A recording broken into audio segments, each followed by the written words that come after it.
caso, no pasa nada.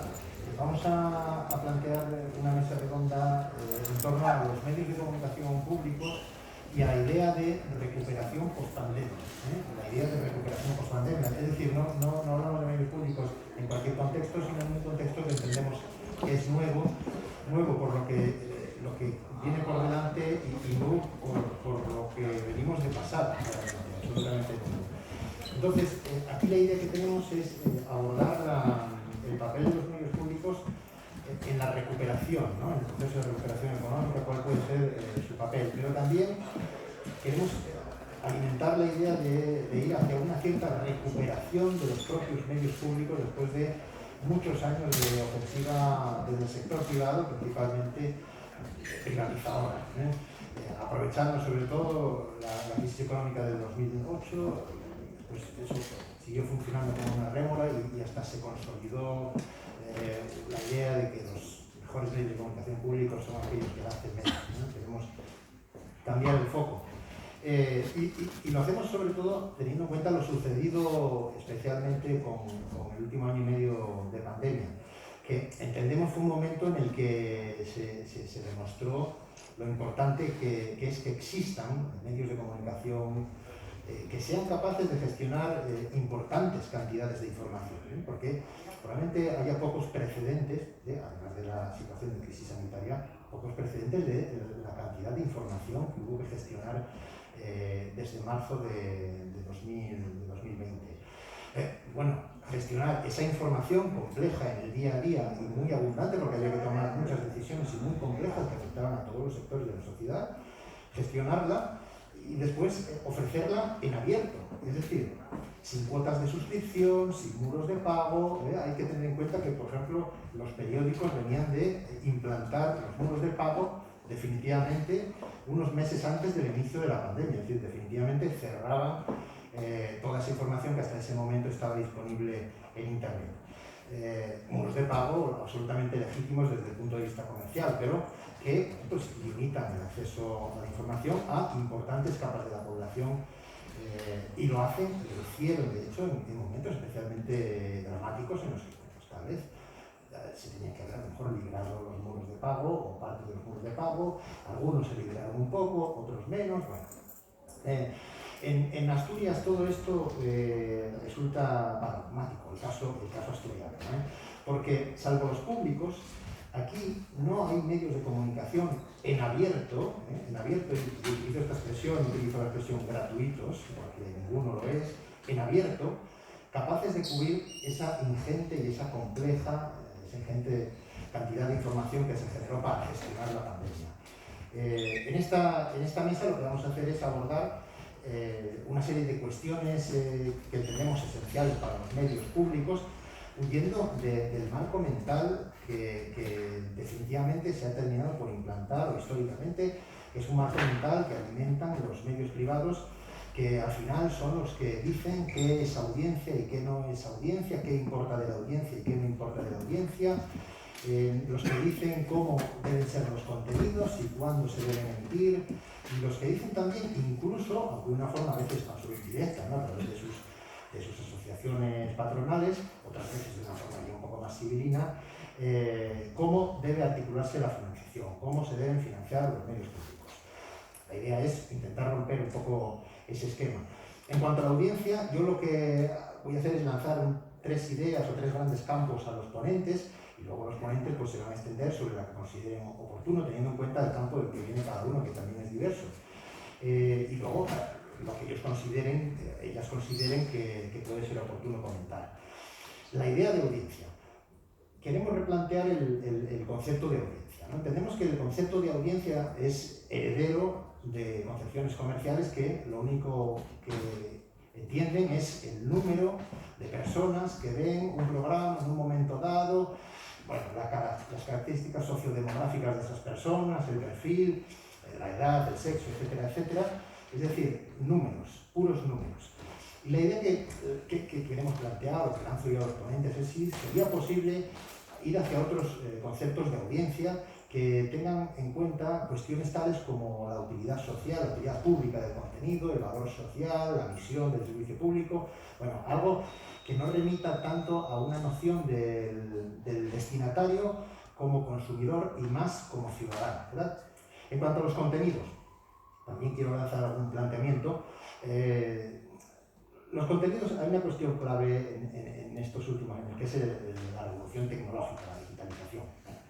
La digitalización, aunque parezca algo que debemos afrontar, que está en el futuro, en el presente del futuro, realmente llevamos 20 años digitalizados, 20, 25 los medios de comunicación.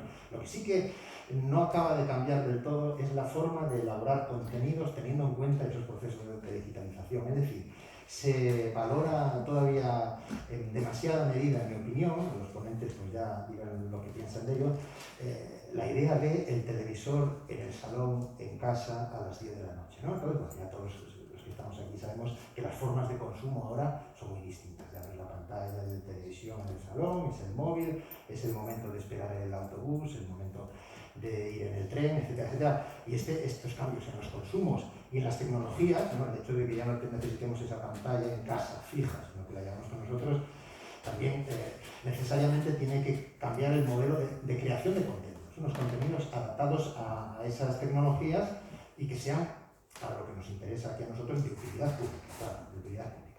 Y ya una tercera idea, antes de presentar a los ponentes, que es la de financiación. Bueno, más o menos ya he explicado el marco desde el que queremos tratar este asunto, ¿no? Aquí no vamos a partir de esa idea tan extendida según la cual el medio público mejor financiado es el que menos gasta, ¿eh? Lo que queremos plantearnos aquí es, bueno, qué posibles vías de financiación nos podemos plantear, ¿no? Desde la subvención pública, que es el más común en España, a la posibilidad de un canon, que en España desde luego no es lo que se ha implantado, lo que hay, y también hay algunos sectores desde el mundo académico que el canon la verdad que no lo acaban de ver, un poco también por el origen de los medios públicos en España, que no tienen que ver con el origen de los medios públicos en Inglaterra. Bueno, eso ya lo veremos. Luego está el recurso a las diferentes formas de publicidad que ha propiciado la digitalización, ¿no? La digitalización ya no es el puro anuncio que vemos ahí en la televisión lo que llamamos publicidad, es muy diverso, ¿verdad? Y luego también el recurso a tasas, a operadores privados que después de todo hacen uso de bienes públicos como el espacio radioeléctrico, ¿no? Que son cuestiones que no son nuevas, pero que se están debatiendo ahora en el marco de la nueva ley de comunicación audiovisual que aspira a integrar algunos de estos elementos. Bueno, la idea es transmitir un poco el marco según el cual las posibilidades de financiación son más diversas de lo que parece. Bueno, en cuanto a los intervinientes, voy a darles ya paso. Tenemos a José Luis Muñiz, que es desde hace unos meses director de estudios y medios técnicos de Radio Televisión Española y que por lo tanto forma parte de manera muy estrecha y muy próxima del proyecto que en este momento pilota el presidente de la corporación, José Manuel Pérez Tornero. Nacido en Avilés, José Luis ha trabajado desde mediados de los 80 en el Centro Territorial de Radio Televisión Española en Asturias y fue entre 2007 y 2012 asesor del Consejo de Administración de Radio Televisión Española. Desde esta responsabilidad participó en la negociación del contrato programa entre la SEPI y la corporación, en la negociación del presupuesto económico de la corporación en los ejercicios 2010 y 2011 y en los borradores de la Ley General de Audiovisual y la Ley de Financiación de Radio Televisión Española, entre otros procesos absolutamente complejos, interesantes y decisivos que son los que han deparado la actual Corporación de Radio Televisión Española. Por tanto, lo que quiero decir es que José Luis no es un recién llegado a la Radio Televisión Española que está ahora en la dirección, sino que es una persona que ha estado siempre ahí trabajando y que ahora, no sé si cómodamente para él, le han puesto demasiado los focos delante, ¿verdad? Bueno, nos acompaña también Norma Bernat, que es miembro del Consejo de Administración de Radio Televisión del Principado de Asturias y que es una reconocida politóloga especializada en Administración y Comunicación Pública. Es máster en Gestión de la Comunicación Pública y máster en Estudios Avanzados de Comunicación Política por la Universidad Complutense de Madrid y durante 15 años se ha dedicado a la formación de directivos públicos en el ámbito de la comunicación. Finalmente, Azara Cañedo, nacida en Gijón, a quien tengo que agradecer especialmente su presencia, porque viene de un congreso en Colombia, congreso, por cierto, sobre medios de comunicación, ¿verdad? Afortunadamente hay un cierto debate, no solo aquí, que es el que intentamos propiciar, sino en Europa y en el mundo en general, acerca de los medios de comunicación públicos, que se está retomando un poco el tema. Bien, Azahara, nacida en Gijón, es profesora de la Universidad de Castilla-La Mancha, de cuya Facultad de Comunicación es secretaria académica. Antes estuvo en la Carlos III de Madrid, donde defendió su tesis sobre radiotelevisión del Principado de Asturias, que fue galardonada en 2020, esa tesis, como la mejor tesis en el ámbito de la información y la comunicación por aquí. Bueno, en fin, a lo largo de su trayectoria académica, lo que ha construido es un perfil especializado en el estudio de las estructuras de poder en comunicación y de las industrias culturales audiovisuales, especialmente la televisión. Y yo entiendo que por esta cuestión, por esta dimensión global que Azahara puede ofrecernos, por la dimensión, digamos, panorámica que otorga su filiación académica, el mundo académico, aunque muchas veces sus debates no se pueden aplicar o cuesta aplicarlos, pero por lo menos es muy interesante porque va por delante y aunque a lo mejor en el momento no se pueden aplicar ciertas cosas, sí que años después se consiguen, ¿no? Por eso entendíamos que era importante que aquí hubiese un perfil académico. Le voy a pedir, por lo tanto, a Azahara que intervenga la primera, después va a intervenir Norma Bernat y va a cerrar José Luis Muñiz. Cada uno tiene 20 minutos. Y luego pues vamos a debatir acerca de las cuestiones que surjan aquí y de planteamientos que se hagan desde el público, de cuestiones que, bueno, pues a lo mejor seguramente se nos escapen. Así que adelante, Azahara.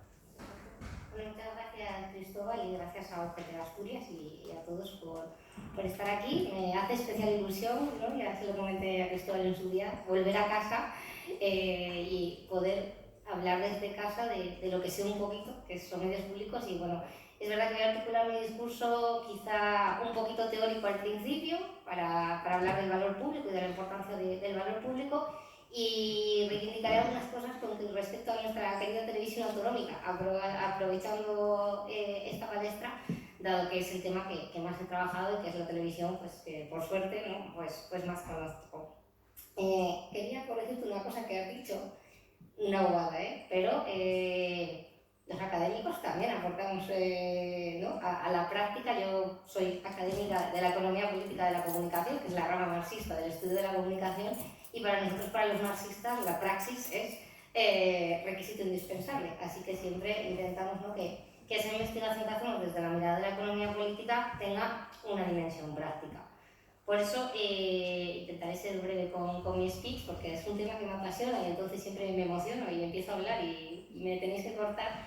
Pero sí que, siguiendo las pautas que nos había dado Cristóbal, con esos 3 puntos de audiencia, contenidos y financiación, al que yo he añadido un cuarto, que es el de gobernanza, que es el tema que más trabajo, la gobernanza de los medios públicos y la regulación de los medios públicos y su gestión, intentaré no solo hacer un balance, ¿no? de la situación, sino pues proponer, ¿no? en esta actitud más práctica algunas ideas que pues espero que podamos entre todos comentar.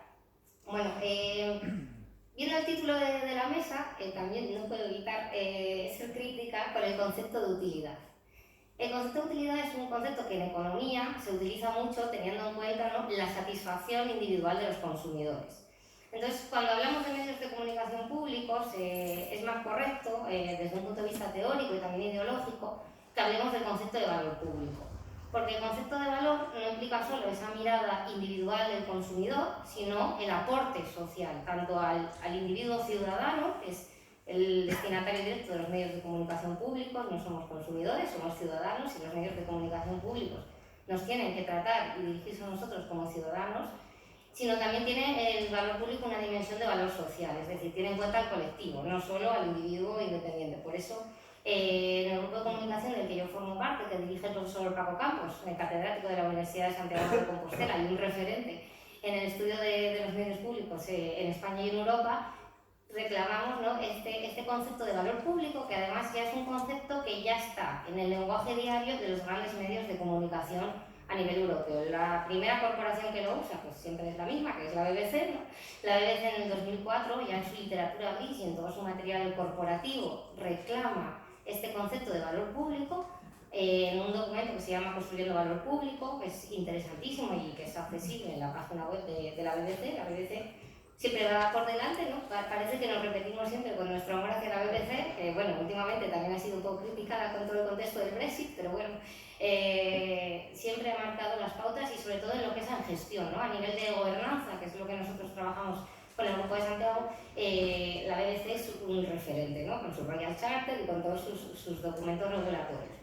Entonces, para la BBC, cuando ellos hablan de valor público, hablan de una triple dimensión del valor público. Lo que ya comentaba del valor individual, que le aportamos al ciudadano, ese valor social que le aportamos al colectivo, y importantísimo, el valor económico, que no se nos olvide. Por supuesto que los medios públicos aportan un valor económico, y en un territorio, por ejemplo, como el nuestro, lo aportan desde la proximidad, desde activar un sector económico que tiene que ser impulsado, ¿no? Que es una responsabilidad también política y de los parlamentos apoyar los medios de comunicación públicos para que ese dinero fluya dentro de la ciudadanía. Entonces, bueno, con esta idea de valor y con esta dimensión de valor, nosotros presentaremos, todavía no puedo dar datos porque todavía está embargado por Forta, pero hemos estado trabajando con Forta, que es la federación, para los que no lo sepan, que no sé, el público que nos sigue, es la federación que aglutina a los organismos de radio y televisión autonómicos, públicos, a todos menos Extremadura, que ha decidido voluntariamente no formar parte de la Forta. La Forta nos encargó, o encargó a Paco Campos y a su equipo, ¿no? un estudio sobre la situación actual de los medios de comunicación públicos en Europa desde la mirada del valor. Ya para Forta ya está esto del valor público siendo importante, y las grandes, ¿no? Nuestras autonómicas históricas, las grandes como yo las llamo, que son la catalana, la vasca y la gallega, en el caso de la gallega lo hacen de manera extraordinaria, trabajan en su material corporativo y en toda su literatura gris y todo este tema, ¿no? del valor público. Entonces, en ese informe que hemos hecho y que espero que esté disponible para en unas semanas o en un mes, y ya pues, a quien le interese pues lo pasaremos, es que hará público, lo sacará Forta, analizamos qué tipo de valores están presentes en los medios de comunicación públicos a nivel europeo y a nivel también español. A nivel regional analizamos el caso de las Länder, de las televisiones de los Länder alemanas, que son el sistema federal de televisión más cercano a lo que serían nuestras televisiones autonómicas, y en España analizamos el caso de las televisiones autonómicas. Y nos han salido una batería de valores muy diversa y muy interesante, en la que, y aquí ya tiro a casa, me voy a soltar todo el speech, en la que a nivel de nuestras televisiones autonómicas, que es donde yo voy a centrar el debate, hay un valor que es imprescindible, ¿no? Y además del que yo he trabajado ya varios años, que es el valor de la diversidad. La diversidad entendida no solo como una diversidad en la que los ciudadanos se ven representados en sus lenguas propias, sus identidades, sus tradiciones, sus fiestas y su folclore, sino también una diversidad entendida en términos económicos. Es decir, el hecho de que los medios de comunicación públicos, y esto es, creo, importante en una región como Asturias, sirvan para que dentro de su parrilla de programación produzcan contenidos no solo las grandes empresas con sede social en Madrid, sino que el tejido industrial que rodea a la propia televisión autonómica esté generado alrededor, en la proximidad, porque al fin y al cabo los que más conocen la realidad del territorio, y es que el valor de proximidad es clave en nuestras televisiones autonómicas, lo que hace la TPA en Asturias solo lo puede hacer la TPA en Asturias. Lo que hace la gallega en Galicia solo lo puede hacer la gallega. Es costoso, en el caso de Asturias, aprovecho y me adelanto a mi punto de financiación, necesitamos dinero, pero yo hablo así en primera persona porque la TPA, ¿no? La TPA necesita dinero para cumplir esos objetivos. Con 20 millones es imposible hacer una televisión de calidad. Entonces, claro, porque ese dinero, hay una crítica, ¿no? Y yo me acuerdo cuando hacía la tesis, que me reuní con gente muy diversa, que había algunos pues, que criticaban mucho a TPA, ¿no? Y bueno, todo el mundo está en su derecho de criticarlo. ¿No? Opinar podemos opinar todos, ¿no? Pero se quejaban de que recibía muchísimo dinero. Y digo, pero si no está recibiendo nada de dinero, desde el año 2012 hay un corte a raíz de la crisis del 2008. Yo hablaba con José Ramón Perzonia, que en paz descanse, y que le aprovecho el foro para agradecerle todo lo que me aportó y lo que me ayudó. Y claro, cuando José Ramón viene aquí a montar la tele, tenía dinero, y lo pasó mal, y así todo tenía dinero, pero es que luego, 6 años después, no había dinero. Entonces, y nos hemos quedado estancados ahí. En los 20 millones de presupuesto, que seguimos los presupuestos de la Forta, somos de los más bajos junto con Murcia, pero Murcia es una situación particular y diferente, y hay que analizarlo desde otras lógicas y otras miradas. Entonces, bueno, creo que eso es importante y por eso también hay que reclamar ese aporte de valor económico, que no es un dinero que se queda en la tele y ya está y la gente se enriquece, ni mucho menos. Es un dinero que reinvierte en el sector económico asturiano, en este caso en Asturias, pero en otros territorios, en sus propios territorios. Y que creo que esto es importante. Y bueno, me voy a ir ya a los pros y contras, no sé cómo voy de tiempo, ¿no? Faltan 10 minutos. Ah, bueno, vale, porque quería hacer esta pequeña introducción sobre la triple dimensión del valor, que luego podemos debatir y discutir y comentar si queréis algunos valores concretos. Y aquí me he hecho las notas con las 3 ideas que nos había dado Cristóbal sobre los temas de los que podíamos hablar, ¿no? Entonces yo he hecho unas pequeñas tablas de puntos positivos y puntos negativos, ¿no? Pros y contras de cada una de las dimensiones, siempre con la mirada puesta en las televisiones autonómicas. Entonces, el primer punto, que era el de la audiencia, yo creo que tenemos una ventaja importantísima, competitiva, aquí en España, que es que nuestras audiencias son exigentes. Que sean exigentes, claro, te ponen un aprieto, porque te reclaman cosas, pero son audiencias que conocen ya los medios, que están formadas, que pueden, ¿no? Y que se atreven. El derecho de acceso, del que es regulado en nuestra ley, y que supongo que en televisión española sí que se aplica, no como en otros sitios. Ya podrá luego, supongo, José Luis hablar más del tema, que lo conoce mejor. Cuando se lo cuento a mis estudiantes del primer año, no saben ni lo que es. Y luego ya sí me dicen, pues hemos mandado una propuesta. Digo, bueno, pues a ver si os hacen caso, ¿no? Entonces, cuando tú lo comentas y la gente descubre que tiene ese derecho de que puede participar, puede proponer cosas y puede opinar, hace uso de ello. Con lo cual yo creo que esto es una ventaja. Y ahí entra en juego un valor que está en auge y que es importantísimo en esta situación actual, que es el valor de la participación. Es un valor que hay que trabajar, que desde los medios de comunicación hay que trabajar, que Televisión Española ya lo está haciendo y lo está haciendo muy bien, y creo que desde las televisiones autonómicas, claro, se necesita dinero para lanzar la encuesta, por ejemplo, de la que hablábamos antes, ¿no? Yo vuelvo a reclamar, yo todo el rato pido dinero, pero es importantísimo que desde la Junta General del Principado de Asturias se plantee que de verdad la televisión del Principado de Asturias necesita dinero para poder estar al nivel que necesita estar y que debe estar como televisión pública autonómica. También esta participación pone en valor otro valor que tienen nuestras televisiones autonómicas con respecto a sus audiencias, y que, aprovechando el contexto de pandemia, se ha visto fuertemente representado y fortalecido, que es el tema del acompañamiento emocional.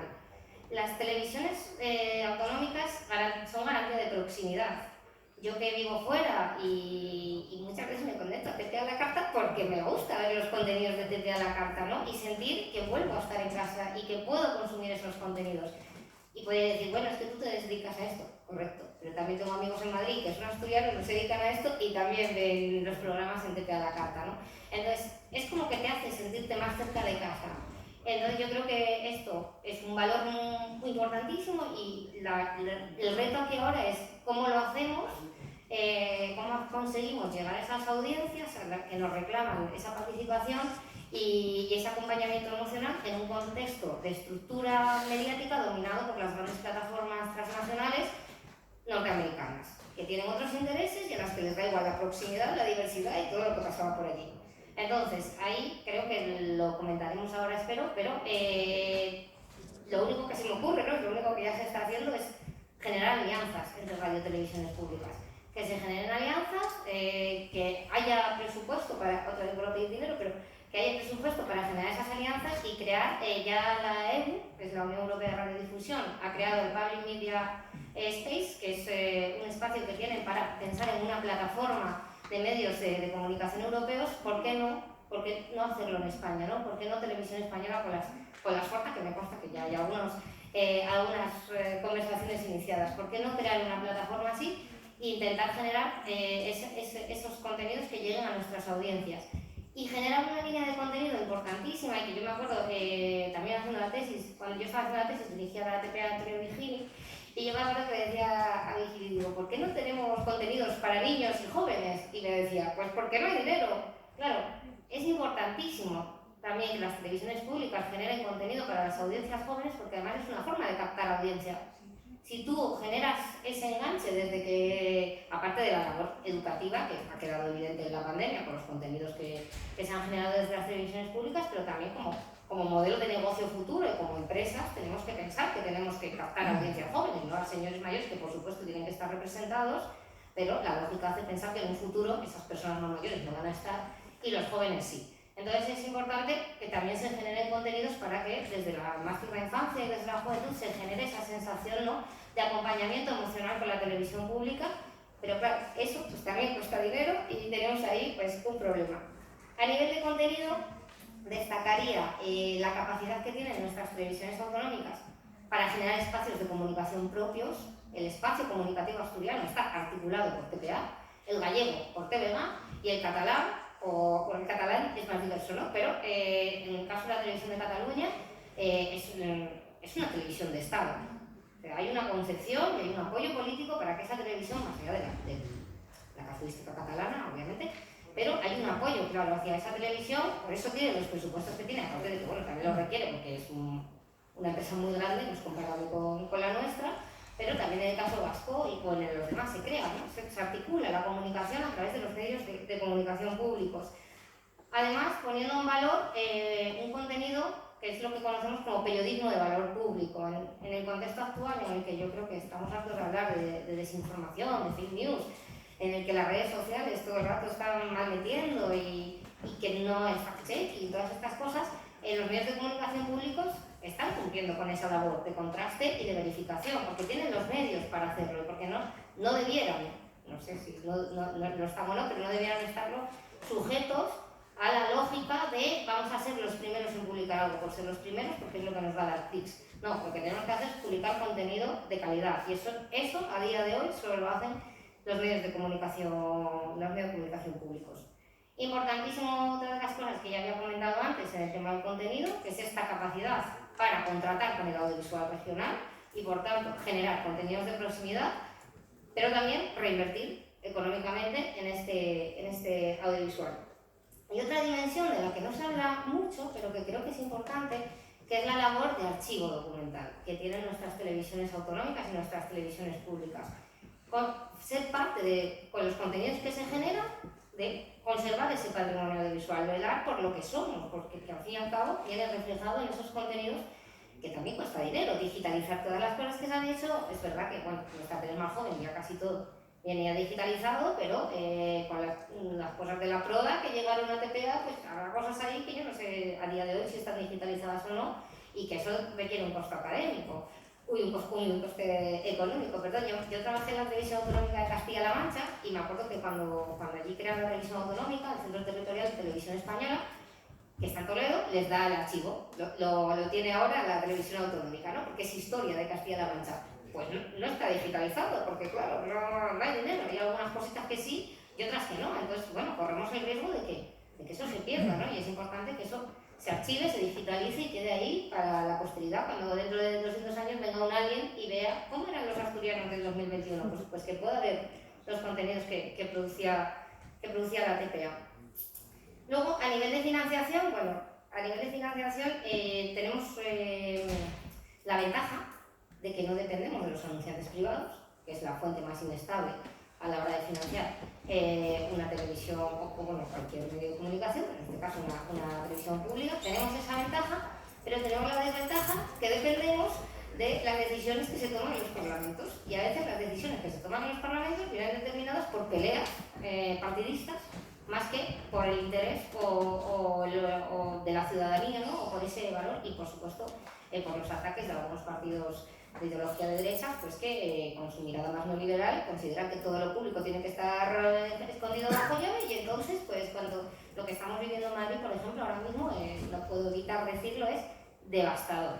Ya ha sufrido bastante en Madrid y ahora otra vez, ¿no? Y bueno, pues eso es resultado del Parlamento, de la configuración del Parlamento Autonómico que hay en Madrid. Entonces, ¿cómo se puede solucionar esto? Pues aquí hago mi segunda demanda a la Junta General del Principado de Asturias, aparte de ese incremento de los presupuestos, que se apruebe por favor ya el mandato marco de la televisión del Principado de Asturias, que viene regulado en la ley del año 2014, que la ley dice que se aprueba en julio, que en 6 meses ese mandato marco tiene que estar redactado, y han pasado 7 años y no se ha visto ni se espera el mandato marco.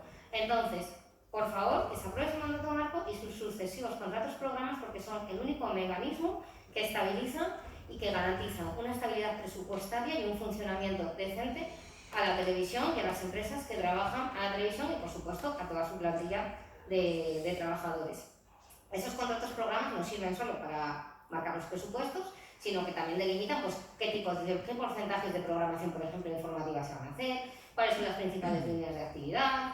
Son como mapas a 3 años donde hay un compromiso por parte de los poderes públicos y de los gestores de la televisión a cumplir una serie de objetivos que tienen que aportar, ¿no?, a este valor público. Porque luego, otras formas de financiación, ¿no?, comentaba Cristóbal, yo lo tengo aquí apuntado. ¿Podemos pedir a los asturianos o a los españoles que paguen? No, no podemos, porque aquí no se paga por nada y entonces vas a pedir una tasa. A nivel, yo soy partidaria del pago de lo que se conoce, ¿no?, más comúnmente como canon. Esas tasas, yo por supuesto soy partidaria, pero claro, yo me dedico a esto. Creo que la mayor parte de la población, tú le pides que pague y no te lo va a pagar, porque aquí es todo gratis y si lo hay gratis en internet, ¿cómo voy a pagar yo una tasa? Es que me da igual. Entonces la gente no paga. Entonces, quizá las ideas se podrían generar a lo mejor ciertos contenidos premium, no en la televisión de flujo, que es imposible, sino en los modelos y a la carta, en las nuevas plataformas, generar esa plataforma, ¿no?, entre todas las televisiones, que cada uno vaya aportando lo que pueda, que genere la diversidad de las diferentes realidades que tenemos en España y a lo mejor generar algún tipo de contenido premium. No todo, pero quizás, y ahí por ahí ir enganchando. No lo sé. Eso es complicado. Yo soy más partidaria de que se suban los presupuestos, que haya un compromiso político para apoyar los medios de comunicación públicos, que le dice a la ciudadanía, porque también la ciudadanía es inestable. Si tú lo haces voluntario, pues la ciudadanía habrá el que pague y habrá el que no. Luego, yo le pregunto a mis estudiantes, todos tienen Netflix, todos tienen HBO, pero nadie pagaría por ver RTV a la carta. Y yo digo, pues no lo entiendo, ¿no? Pero claro, ahí hay un problema. Y ahí me voy al gran problema, a otro de los grandes problemas que tienen las televisiones públicas, que es la falta de legitimidad. Y la culpa la tenemos muchos, ¿no?, los propios académicos, los propios profesionales y las propias corporaciones, que no comunican su valor público. Preparando este tema para la Jorge, ¿no?, que estaba ahí, pues lo mío son las regulaciones y la literatura gris y todos estos documentos de responsabilidad social corporativa y demás. Claro, yo me iba a la página web de TVGA y digo, esto es una maravilla, ahí estaba todo. Y ahí estudiando en gallego, claro, me iba a la asturiana, pues es que no hay. Durante un tiempo, históricamente, se hicieron memorias, y tú haces esas memorias, que me las pasó José Ramón, pero dices que luego ya se dejaron de hacer, claro, porque no había que las hiciera. Claro, es que cuesta dinero hacer una memoria de responsabilidad. Claro, si tampoco tienes un contrato de programa ni un mandato marco que te diga estos son los objetivos, ¿cómo vas a decir si los has cumplido o no, si no los tienes delimitados? Entonces es una pescadilla que se muerde la cola y que creo que ahí es también una demanda, ¿no?, que hay que hacer, que es que hay que ponerse las pilas y hay que empezar a comunicar a la ciudadanía todo lo que aportamos, porque si no, tienen más voz los que critican y los que protestan que los que hacemos las cosas bien, ¿no? Entonces creo que esto es importantísimo. Y nada, ya no me voy a extender mucho más. Simplemente eso, a nivel de gobernanza, señalar, ¿no?, pues por ejemplo, en el caso, vuelvo a hablar de la gallega, estoy enamorada de la gallega, pero es que me está encantando. Hay un valor en el auge, ¿no?, que es el valor de innovación y que es importantísimo y del que se habla muchísimo. Y ahora estamos con otro proyecto de Forta que es sobre innovación y estaba yo todavía mirando las estructuras y los organigramas y es que la mayor parte de las televisiones autonómicas no hay una dirección de innovación. Los gallegos ya lo han hecho, no sé si con mejor o peor suerte porque ahora habrá que ver cómo la ponen en práctica. Pero por lo menos me han puesto el nombre y nombrar las cosas ya es importante. Ya tener en Bélgica también la televisión de Flandes ha creado una dirección de valor público que además dirige Karen Donders, que es una académica súper reconocida del estudio de los medios de comunicación públicos. No sé cómo lo hará la Donders, ¿no?, pero le han puesto ya el nombre y existe, ya se habla. Entonces tenemos que a nivel de gobernanza reclamar, ¿no?, que se empiece a hablar de estos temas, luchar porque se despartidicen los consejos de administración. Esto también es un tema delicado, pero que hay que poner sobre la palestra, ¿no? No sé cuál es el mecanismo para despartidizar los consejos de administración, pero sí que creo, yo en mi tesis, el actual consejo no lo he analizado, pero sí analicé los anteriores, y bueno, yo no creo que hay personas más preparadas, ¿no?, que creo que haber sido alcalde de algún sitio no te legitima para formar parte de un consejo de administración, de una empresa pública. Entonces creo que esto es importante porque además es muy fácil para los que quieren atacar los medios de comunicación, atacar por ahí. Entonces hay que ir siempre con el escudo, intentar que no nos ataquen por eso. Y lo que vimos en el caso del Consejo de Administración de RTV, en el que a día de hoy hay gente a la que admiro mucho y que creo que tiene que estar ahí, pero hay otros que no tienen que estar ahí y que fueron valorados por una comisión de sabios que dijeron que esos no tenían que estar ahí y están ahí en muchos casos porque tienen carné de un determinado partido político o de otro. Entonces, esto es un problema, es algo que hay que atajar y también ahí los políticos se tienen que poner las pilas, no hay que controlar los medios, hay que garantizar que los medios hagan su trabajo y cumplan con su valor público. Y solo así, y siendo transparentes y facilitando esas memorias y esos análisis de responsabilidad social corporativa, conseguiremos que la ciudadanía los legitime. Perfecto, que has cumplido el tiempo estipulado. Se nota que has trabajado en medios de comunicación donde tenemos el tiempo tasado y si nos pasamos, pago con el siguiente y punto. Aquí no hay problemas. Voy a darle la palabra a Norma para el partido. Adelante.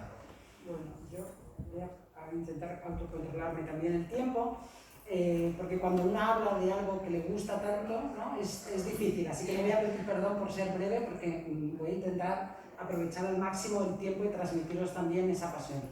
Es inédito habitualmente encontrarnos un foro en el que podamos hablar de los medios de comunicación públicos en positivo, por tanto esta es la primera cosa que quiero agradecer a la Escuela del UGT, no es habitual. Y además tampoco es habitual tener la oportunidad, como vamos a tener ahora en un ratito, de poder debatir esto también con audiencias, porque espero que la mayoría de los que estáis aquí presentes seáis también, por supuesto, audiencia de la RTPA, ¿no? Por tanto, son dos oportunidades que vamos a aprovechar al máximo. Pero es verdad que nos sentimos un poco extraterrestres, ¿no? Porque los que llevamos años trabajando el tema de la comunicación pública y su relación con la democracia, pues llevamos los 20 años de mi carrera profesional y académica intentando siempre articular discursos a la defensiva, ¿no? Contrarrestando un marco neoliberal de los medios privados y en los que dentro de esa lógica pues, se valoraba y analizaba los medios públicos. Y por tanto, bueno, pues yo creo que estamos en un momento que quiero ver una oportunidad para cambiar ese enfoque.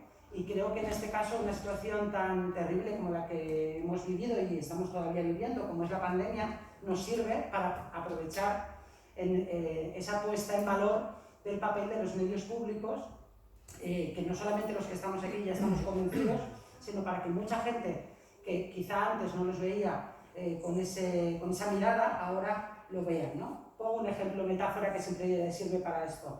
¿Cuántos asturianos y asturianas no sabíamos que teníamos una joya como el laboratorio de microbiología que hoy nos ha hecho tener una oportunidad fantástica en la gestión de esta crisis sanitaria?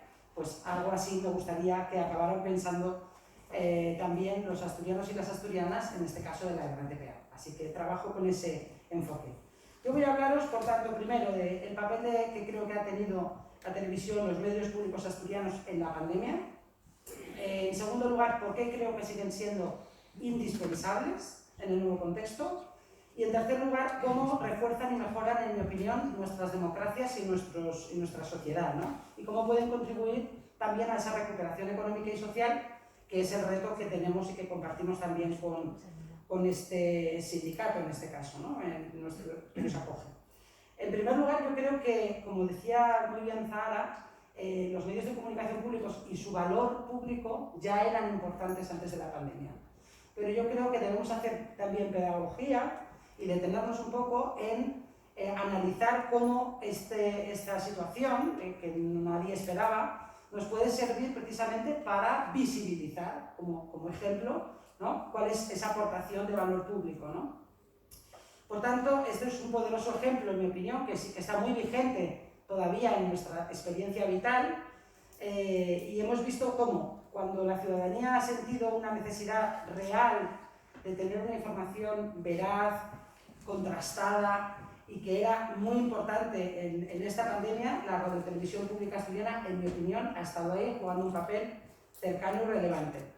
En la línea de ese acompañamiento emocional que decía Zahara también, que a mí me parece importante.